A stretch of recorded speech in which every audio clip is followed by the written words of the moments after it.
Ya. Hola, nosotros somos estudiantes de Ingeniería de Alimentos de la Facultad de Ciencias Farmacéuticas y Alimentarias de la Universidad de Antioquia.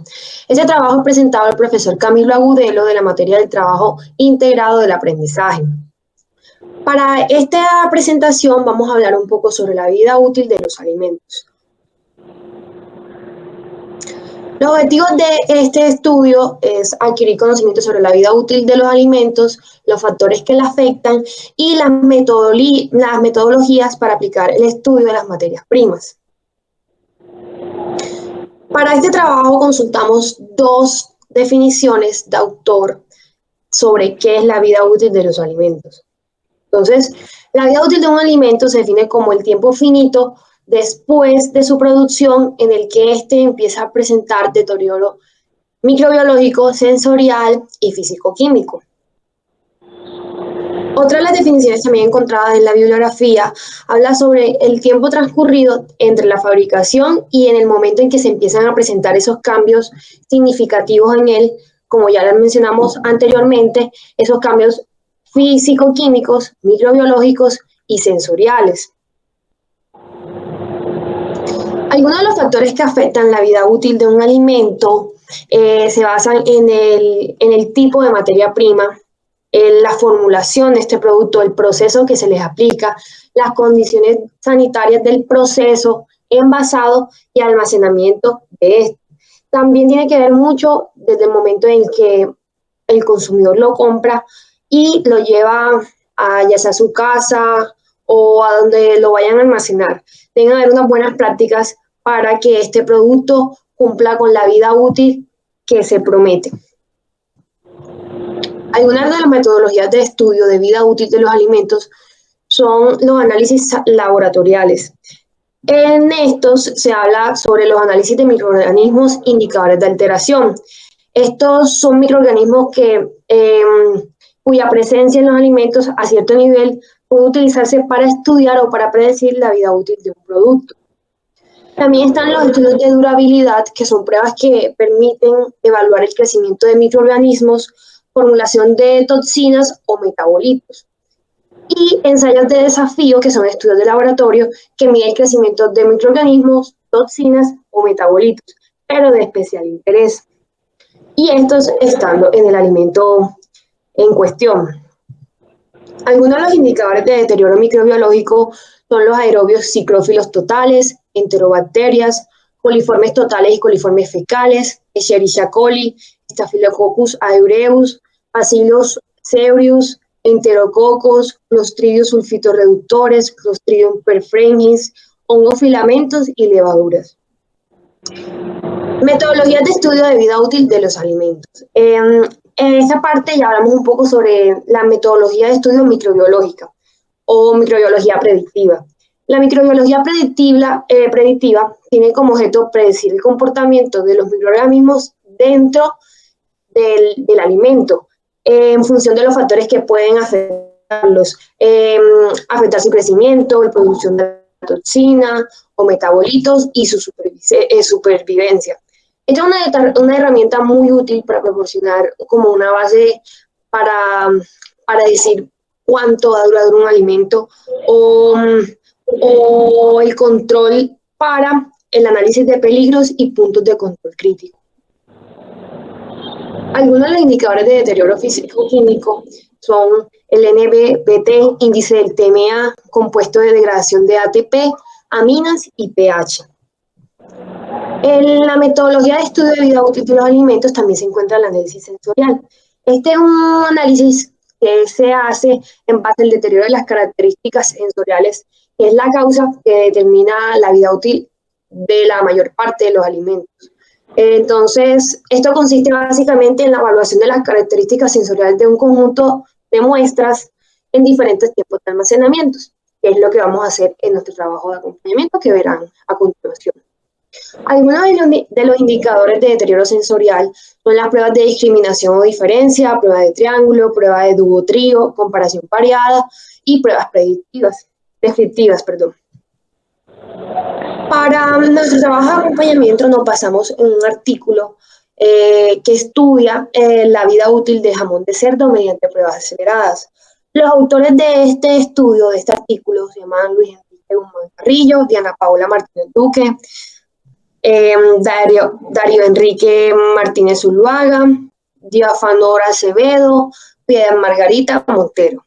Este artículo fue creado y aceptado en 2016 y la base de datos donde encontramos este artículo fue de Redalic. El objetivo de este estudio fue estudiar la cinética de deterioro de jamón de cerdo mediante pruebas aceleradas, empleando el índice de peróxido como indicador de deterioro o de rancidez en el producto. La metodología de este artículo habla sobre cómo se produjeron el jamón de cerdo, ¿cierto? Entonces hablan que la formulación utilizada fue la norma técnica colombiana 1325 de 2008. Luego de que ya tenían la masa obtenida según esa formulación, hablan de cómo la embutieron, de cómo se sometió a tratamiento térmico, de cómo se almacenó, se empacó y luego también se llevaron, cuando ya estaban totalmente listas, a almacenamiento a cámaras de clima constante a 5, 15 y 30 grados centígrados. Las muestras problemas disueltas en ácido acético, cloroformo en relación 3,2, se trató con solución de yoduro potásico.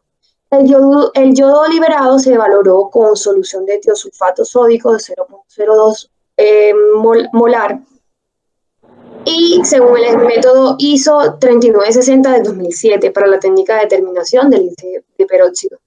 Estos ensayos se realizaron por duplicado. Ya luego, nosotros calculamos para nuestro trabajo de acompañamiento, que es el producto escogido es el chorizo, hicimos los mismos estudios, teóricamente. Llevamos, por decir así, una muestra a 5, 15 y 30 grados centígrados y estudiamos cómo cambiaba el índice de peróxido en relación al tiempo. Hicimos gráficas de orden 0 y de orden 1 y nos encargamos de revisar con cuál gráfica se ajustaba mejor el comportamiento del índice de peróxido y el tiempo.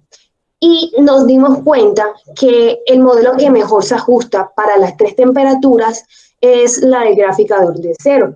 Esto lo notamos llevando los datos a una gráfica y tomando los valores de la pendiente, los valores del R cuadrado para así darnos cuenta cuál es el que mejor se ajusta. En la esquina podemos ver la tabla de los valores de R cuadrado para orden 0 y orden 1. En este caso, el que mejor se ajustó fue el de orden 0, que tuvo 0,97. Lo mismo ocurrió para los resultados a 15 grados centígrados, se ajustó mejor la gráfica de orden 0, 0,9709, que es esta gráfica, y lo mismo para los resultados de 30 grados centígrados. ¿Cierto? Entonces, luego, para el estudio de la vida útil del chorizo en la energía de activación, para el cálculo de la energía de activación, tomamos los valores de K que los hallamos en las gráficas de orden 0 a 5, 15 y 30 grados centígrados. Hallamos el logaritmo natural de la K y pusimos las temperaturas en grados Kelvin y hallamos la relación de 1 sobre la temperatura. Luego ya vamos a graficar 1 sobre la temperatura y el logaritmo natural de K. De esta forma pudimos hallar el valor con el que procedimos a calcular la energía de activación, que nos dio 5.376.2. Para hallar el tiempo de vida útil del producto, en este caso nosotros despejamos X de las ecuaciones de la gráfica de orden 0, que son las que más se ajustaron, como ya les mencionamos anteriormente. De aquí despejamos X, viene siendo tiempo, y de esta forma, con el índice de peróxido mayor, procedimos a calcular el tiempo para esta muestra de chorizo a 5, 15 y 30 grados. Con estas mismas fórmulas, pero con el índice de peróxido a la mitad, calculamos el tiempo de vida medio. En la discusión y resultados del artículo seleccionado, hablan sobre cómo los resultados del índice de peróxidos en función del tiempo para cada temperatura se muestran en las tablas. se puede observar que el índice de peróxido de jamón de cerdo aumenta respecto al tiempo y su comportamiento siempre es lineal. También se nota, hay una tendencia a través del tiempo a que en las temperaturas 5, 15 y 30 el índice de peróxido siempre fue incrementando y que esto implica que siempre hay un aumento de rancidez a pesar de que todos estos productos siempre tienen aditivos y que a pesar de que hay aditivos y se supone que esto hace que se presenten los daños microbiológicos, físico-químicos y sensoriales retrasados, notamos que siempre van a llegar a su punto final. No importa que tengan o no que tengan aditivos en ellos, en su formulación.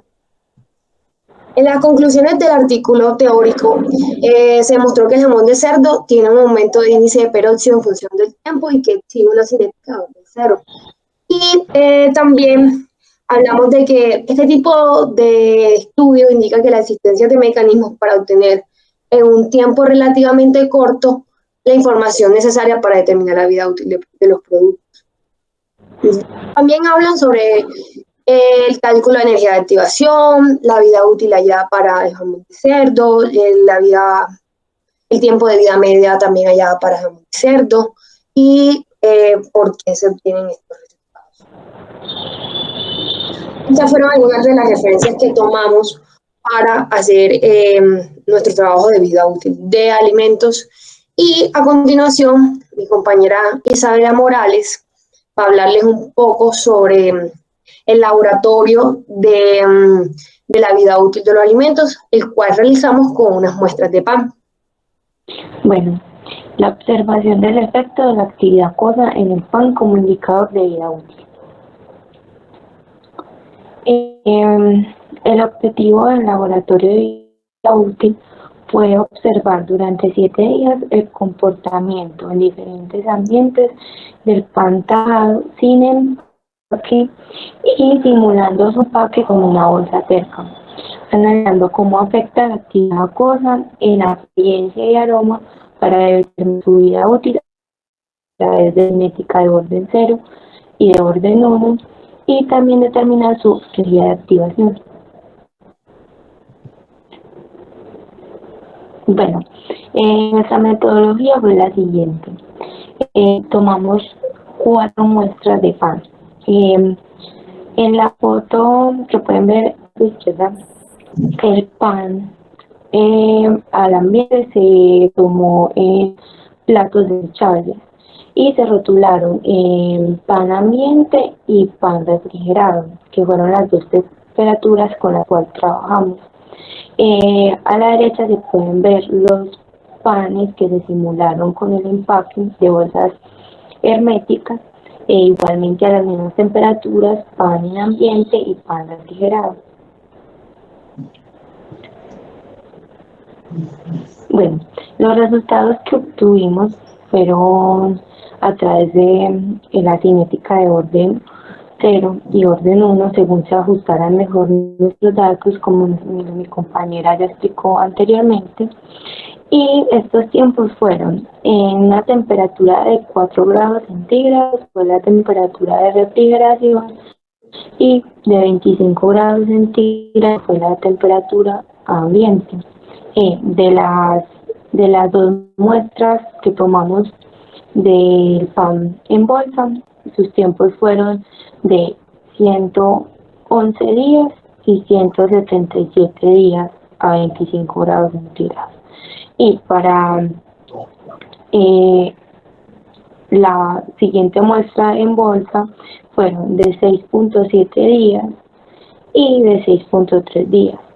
El cálculo para la vida útil del pan en el plato, o sea, sin empaque, es más reducido, siendo a una temperatura de 4 grados centígrados de 52.84 días y de 25 grados centígrados de 79.23 días. Y para la otra muestra sería a una temperatura de 4 grados centígrados de 6.9 y de 25 grados centígrados de 6.36. Podemos ver que depende temperatura de refrigeración varía un poco en los tiempos de vida útil. Y también depende sobre los parámetros que estemos evaluando. En el caso de la apariencia, el tiempo de vida útil es más prolongada que en el caso de los parámetros de aroma. Sí.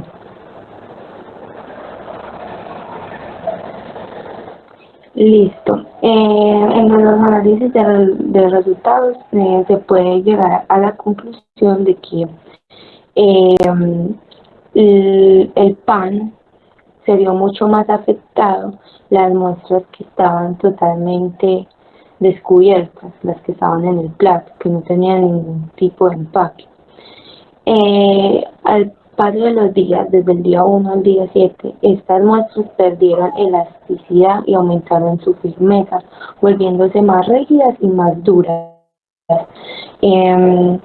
Esto se debe a que los alimentos, con su color, su apariencia, su textura, dependen significativamente del contenido de agua que poseen.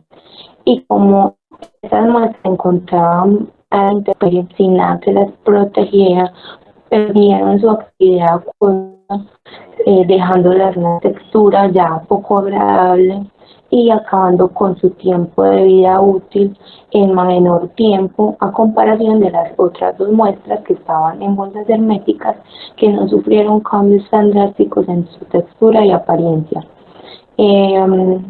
Su aroma también se ve afectado, ya que hay una pérdida al estar directamente en contacto con el ambiente.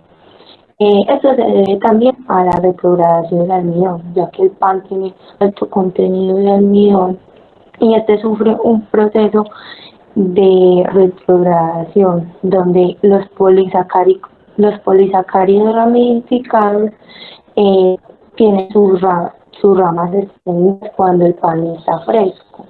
A diferencia de los días y ocurre este efecto, estas ramificaciones se contraen y es lo que causa la dureza del pan.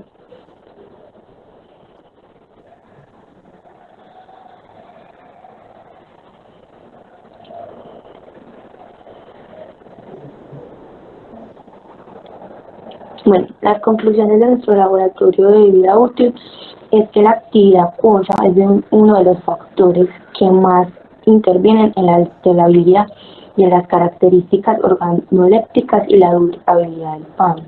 Por eso los métodos de conservación son tan importantes y en este caso lo analizamos por medio del empaque. Si el pan no tiene un empaque adecuado y hermético donde el aire no haga contacto con este, su tiempo de vida útil se va a ver altamente afectado. Y también se confirmó una relación inversa entre el contenido de humedad y la velocidad de envejecimiento del pan. Esto quiere decir que entre más humedad haya en el pan, menos va a ser su durabilidad. Se va a dañar más rápido, va a tener una menor vida útil. Y también se encontró que la velocidad de retrogradación del almidón presente en el pan es proporcional al contenido de su humedad.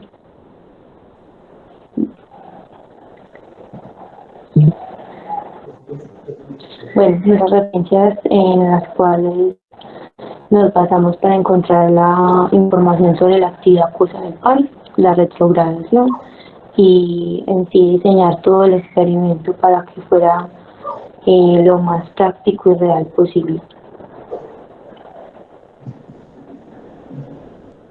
Muchas gracias, este fue nuestro trabajo de vida útil.